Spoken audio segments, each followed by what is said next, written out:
نحمده ونصلي على رسوله الكريم أما بعد بسم الله الرحمن الرحيم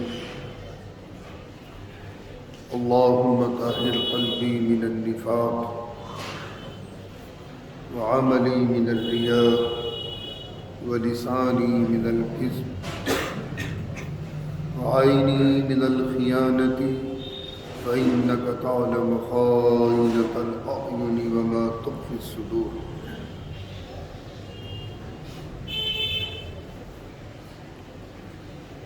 عزیزان گرامی،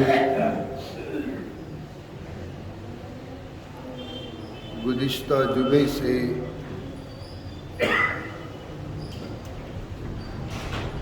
سنت نبوی اور جدید سائنس کے تعلق سے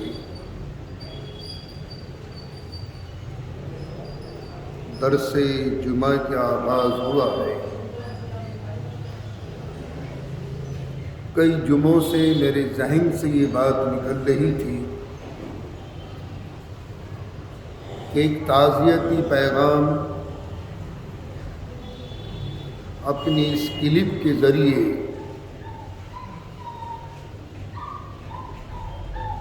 حضرت شیخ الاسلام جسٹس حضرت مولانا مفتی تقی صاحب عثمانی دامت برکاتہم کو پہنچانا چاہتا تھا۔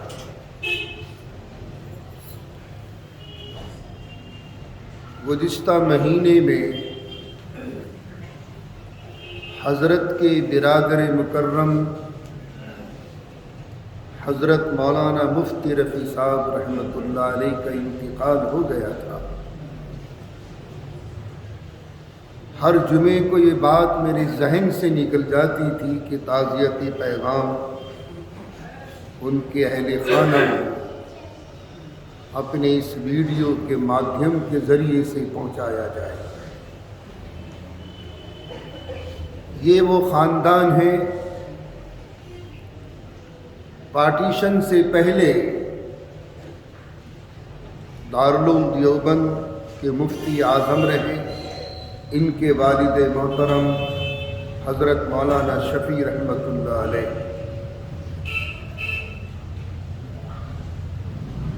پھر پارٹیشن سے پہلے ہی آپ پاکستان شفٹ ہو گئے تھے۔ وہاں ایک بہت بڑا ادارہ قائم کیا دارالعلوم کراچی کے نام سے۔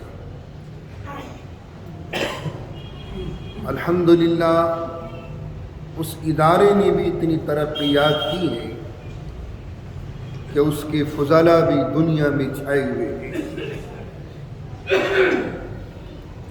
حضرت مولانا مفتی رفیع صاحب رحمۃ اللہ علیہ اس ادارے کے بہت بڑے ذمہ دار تھے۔ کیونکہ مجھے لگتا ہے کہ قیامت کی نشانیاں بہت قریب سے قریب تر آتی جا رہی ہیں۔ کووڈ میں بڑے بڑے جید علماء اس دنیا سے رخصت ہو گئے۔ اس منحوس بیماری نے نہ کسی عالم کو چھوڑا نہ کسی دنیا دار کو چھوڑا۔ جس کو لپٹ گئی اس کو ساتھ لے کر گئی۔ یہ منحوس بیماری تھی، یہ تو ماننا پڑے گا، لیکن بہت سے افراد کو آج تک یقین نہیں آ رہا کہ یہ بیماری تھی یا نہیں۔ اس دوران میں قبرستان کا معائنہ کرتے جا کے، شمشان گھاٹوں کا معائنہ کرتے جا کے، لاشوں کی انبار لگے ہوئے تھے۔ ان آنکھوں نے خود مشاہدہ کیا ہے قبرستان جا کر۔ یہ خدا کا شکر ہے کہ جس کو یہ بیماری نہیں لگی وہ قیامت تک اللہ کا شکر ادا کرے۔ اللہ تمام مہلک بیماریوں سے ہم سب کی اور پورے عالم انسانیت کی حفاظت فرمائے۔ آمین یا رب العالمین۔ بہرحال میں اپنی طرف سے بھی اور مسجد کے متولی حافظ اظہر جمال صاحب کی طرف سے بھی اور کارگزار متولی بھائی زاہد صاحب کی طرف سے بھی اپنے تمام اہل علاقے اور اہل دہلی کی طرف سے میں حضرت کے والا کو تعزیتی پیغام پیش کرتا ہوں۔ اللہ ان کی قبر کو نور سے منور فرما دے اور ان کے لواحقین بالخصوص مفتی سکتاب عثمانی دامت برکاتہم کو اللہ تعالیٰ صبر جمیل عطا فرما دے اور دارالعلوم کراچی کو اللہ ان کا نعم البدل عطا فرما دے۔ پچھلے جمعے کو مسواک کے تعلق سے کچھ میڈیکل لائن سے کچھ ماڈرن سائنس کے حوالے سے کچھ باتیں کی تھی۔ مسواک گلے کی تمام بیماریوں کا علاج ہے۔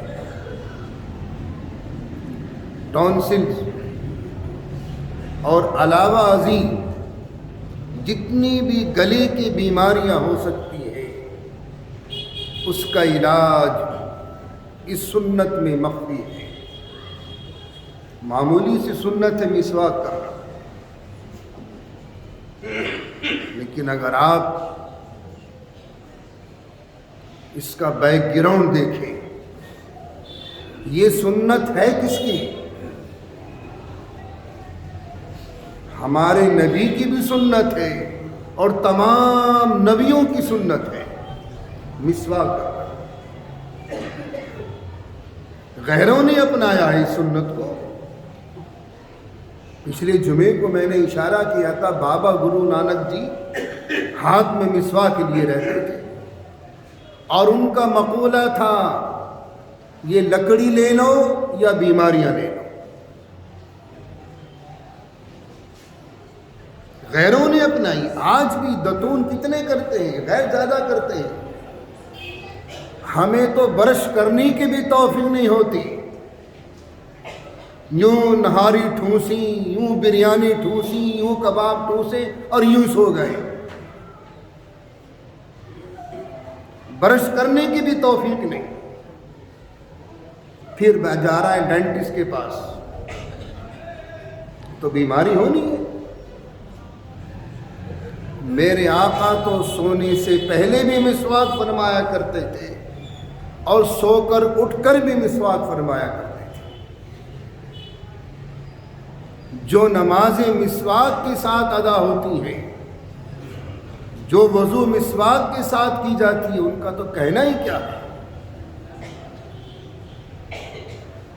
تو مسواک میں گلے کی تمام بیماریوں کا علاج آج کی ماڈرن سائنس نے بتا دیا۔ اب تو یقین کرنا پڑے گا، چونکہ آپ تو چاہتے ہر چیز کی لاجک تو ہمیں، اس کے پیچھے ریزن کیا ہے، اس کی لاجک کیا ہے، یہ لاجک اس کی۔ چونکہ تعلیم یافتہ طبقہ ہے، کوالیفائڈ طبقہ ہے، وہ چاہتا ہے کہ ہر چیز کا ریزن ہو، معلوم ہو، ہر چیز کی لاجک ہمیں معلوم ہونی چاہیے۔ لیکن مسلمانوں یہ ذہن میں بٹھا لو کہ ہمارے نبی کی سنت کسی سائنس کی محتاج نہیں ہے، کسی فلسفے اور منطق کی محتاج نہیں ہے۔ ہمارا ایمان اور یقین ہے کہ ہمارے نبی کی ہر سنت میں ہزاروں نہیں، سینکڑوں نہیں، کروڑ حکمتیں پوشیدہ ہیں، کروڑا حکمتیں پوشیدہ۔ تو سنت ہی معمولی سی سنت ہے مسواک، اور مسواک اینٹی سیپٹک بھی ہے۔ آج کی ماڈرن سائنس کی تحقیق، پیلو جو درخت ہے اس میں کیلشیم بھی ہے، فاسفورس بھی ہے، اور جن زمینوں میں کیلشیم زیادہ ہوتا ہے، فاسفورس زیادہ ہوتا ہے، وہیں یہ پیلو کا درخت پیدا ہوتا ہے۔ این علموں سے کم ہو. یہ تو خضراء درخت ہے، یہ خضراء درخت ہے، نیچرل ہے. ہمارے جتنے یہ پیس وغیرہ آ رہے ہیں یہ تو ادویات سے بنتے ہیں، یہ نیچرل چیز ہے اور خضراء ہے. اور اس میں جو تیزابیت ہوتی ہے، جب یہ ہری ہری ہوتی ہے، نئی مسواک ہوتی ہے، اس تیزابیت میں تو اللہ تعالیٰ نے وہ قوت رکھ دی ہے اس لکڑی میں کہ دانتوں کے منہ کے اگر وہ جراثیم ادویات سے بھی ختم نہیں ہو سکتے، انجیکشنوں کے ذریعے سے بھی ختم نہیں ہو سکتے، اعلیٰ سے اعلیٰ قسم کا برانڈ کا پیسٹ استعمال کر لیں اس سے بھی ختم نہیں ہو سکتے، لیکن پیلو کی لکڑی کے اس مسواک میں اللہ تعالیٰ نے وہ جراثیم کے مادہ ختم کرنے کی طاقت رکھی ہے. جو جراثیم ادویات کے ذریعے سے دانتوں کے ختم نہیں ہو سکتے، اس لکڑی میں، اس مسواک میں، پیلو کی مسواک میں اللہ تعالیٰ نے وہ قوت رکھی ہے کہ ان جراثیم کا قتل کر دیتی ہے. اور ایک جملہ اور میں کہتا چلوں، یہ میرا نہیں ہے، یہ مقولہ میرا نہیں ہے، یہ بین الاقوامی شخصیت کا مقولہ ہے. کون سی ذات ہے کہ جس کو میرے آقا نے مدینۃ العلم بھی کہا ہے، علی علم کا شہر ہے، کہیں باب العلم کہا ہے کہ میرا علی علم کا دروازہ ہے. حضرت سیدنا علی رضی اللہ تعالیٰ عنہ فرماتے ہیں کہ مسواک سے ذہن تیز بھی ہوتا ہے، مسواک سے ذہن تیز ہوتا ہے، میموری شارپ ہوتی ہے، ہماری حافظہ مقوی ہوتا ہے. اور جب حافظہ مقوی ہوگا تو نسیان کا مرض خود بخود ختم ہو جائے گا. ذرا سی سنت ہے. تو مسواک اینٹی سیپٹک بھی ہے، اس میں کیلشیم بھی ہے، اس میں فاسفورس بھی ہے. اور یہ درخت وہیں اگتا ہے کہ جس زمین میں کیلشیم اور فاسفورس زیادہ ہوگا، وہیں یہ پیلو کا درخت اگے گا. یہ خضراء ہے، یہ خضراء درخت ہے. اس لیے اس مسواک کو زندہ کرنے کی کوشش کرو، اس سنت کو زندہ کرنے کی کوشش کرو. بہت سی بیماریوں سے نجات پالو گے بغیر ڈینٹسٹ کے جائے گے. تو وہ نمازیں اللہ کی یہاں بہت زیادہ فضیلت رکھتی ہیں، جن نمازوں کی وضو ہماری مسواک کے ساتھ ہوتی ہے. تو مسواک گلے کی تمام بیماریوں کا علاج ہے، ٹونسلز کا اس میں علاج موجود ہے. مسواک خود اینٹی سیپٹک ہے، اور منہ کے اندر جتنے جراثیم ہوتے ہیں اس لکڑی میں وہ طاقت ہے کہ ان تمام جراثیم کو ختم کر دیتی ہے. مسواک سے حافظہ قوی ہوتا ہے، نسیان کا مرض ختم ہو جاتا ہے، جو بھول چوک ہونے لگتی ہے. تو یہ میموری شارپ کرنے والی طاقت ہے مسواک. اس سے حافظہ قوی ہوگا. اور حافظہ قوی کس نے کہا؟ حضرت سیدنا علی رضی اللہ تعالیٰ عنہ نے. آپ جانتے ہیں کہ علی کون تھے، علی کا مقام کیا تھا. ان کی بہادری آج سیرت کی کتابوں میں خود موجود ہے. ان کا عمل، ان کا علم، یعنی اتنے بہادر انسان تھے کہ ایک موقع پر میدان کارزار میں حضرت جبرائیل بھی مجبور ہو گئے ان کی تعریف کرنے پر. ان کی بہادری کے ڈنکے ہیں الحمدللہ. مسواک اور سنت نبوی، اس کی تفصیل تو انشاءاللہ آگے باقی آئندہ جمعے کو آئے گی۔ ایک اکبر الہ آبادی کا شعر سناتا چلو، یہ دور حاضر کا تبصرہ ہے۔ رقیبوں نے رپٹ لکھوائی جا جا کے تھانوں میں، رقیبوں نے رپٹ لکھوائی جا جا کے تھانوں میں کہ اکبر نام لیتا ہے خدا کا اس زمانے میں، کہ اکبر نام لیتا ہے خدا کا اس زمانے میں۔ رقیبوں نے رپٹ لکھوائی جا جا کے تھانوں میں کہ اکبر نام لیتا ہے خدا کا اس زمانے میں۔